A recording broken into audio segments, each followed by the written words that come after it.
ಇಂದೋರ್ ನಗರವನ್ನ ಭಿಕ್ಷುಕ ಮುಕ್ತಗೊಳಿಸಲು ನಡೆಯುತ್ತಿರುವ ಅಭಿಯಾನದ ವೇಳೆ ಅನಿರೀಕ್ಷಿತ ವಿಷಯವೊಂದು ಹೊರಬಿದ್ದಿದೆ. ಬೀದಿಗಳಲ್ಲಿ ಭಿಕ್ಷೆ ಬೇಡುವ ಅಂಗವಿಕಲ ವ್ಯಕ್ತಿಯೊಬ್ಬರು ಕೋಟ್ಯಾಧಿಪತಿ ಎಂಬ ವಿಷಯ ಬಯಲಾಗಿದೆ. ಮಧ್ಯಪ್ರದೇಶದಲ್ಲಿ ಮಹಿಳಾ ಮತ್ತು ಮಕ್ಕಳ ಅಭಿವೃದ್ಧಿ ತಂಡದಿಂದ ಗುರುತಿಸಲ್ಪಟ್ಟ ನಂತರ ಸಾಕಷ್ಟು ಗಮನ ಸೆಳೆದಿರುವ ಭಿಕ್ಷುಕರೊಬ್ಬರು ಪ್ರತಿದಿನ 500 ರಿಂದ 1,000 ರೂಪಾಯಿವರೆಗೆ ನಡುವೆ ಗಳಿಸುತ್ತಾರೆ ಎಂಬ ವಿಷಯ ಬೆಳಕಿಗೆ ಬಂದಿದೆ.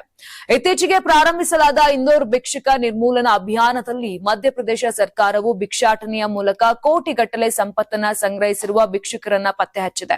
ಇವರ ಹೆಸರು ಮಂಗಿಲಾಲ್. ನಗರದ ವಿವಿಧ ಭಾಗಗಳಲ್ಲಿ 3 ಮನೆಗಳನ್ನ ಹೊಂದಿದ್ದಾರೆ ಮತ್ತು ಸಾಲಗಳನ್ನ ಸಹ ನೀಡಿದ್ದಾರಂತೆ. ಇವರು ರಾಜ್ಯ ಸರ್ಕಾರ ಮತ್ತು ರೆಡ್ ಕ್ರಾಸ್ನ ಜಂಟಿ ಉಪಕ್ರಮದ ಭಾಗವಾಗಿ ಅಂಗವಿಕಲರಿಗೆ ನೀಡಲಾಗುವ ಒಂದು ಬೆಡ್ರೂಮ್ ಮನೆಯ ಫಲಾನುಭವಿಯೂ ಆಗಿದ್ದಾರೆ. ಇಷ್ಟೆಲ್ಲ ಶ್ರೀಮಂತಿಕೆ ಇದ್ರೂ ಕೂಡ ಭಿಕ್ಷೆ ಬೇಡೋದನ್ನ ನಿಲ್ಲಿಸಿಲ್ಲ. ಇಂದಿಗೂ ಇಂದೋರ್ನ ಬೀದಿಗಳಲ್ಲಿ ನಿಯಮಿತವಾಗಿ ಭಿಕ್ಷೆ ಬೇಡ್ತಾರೆ.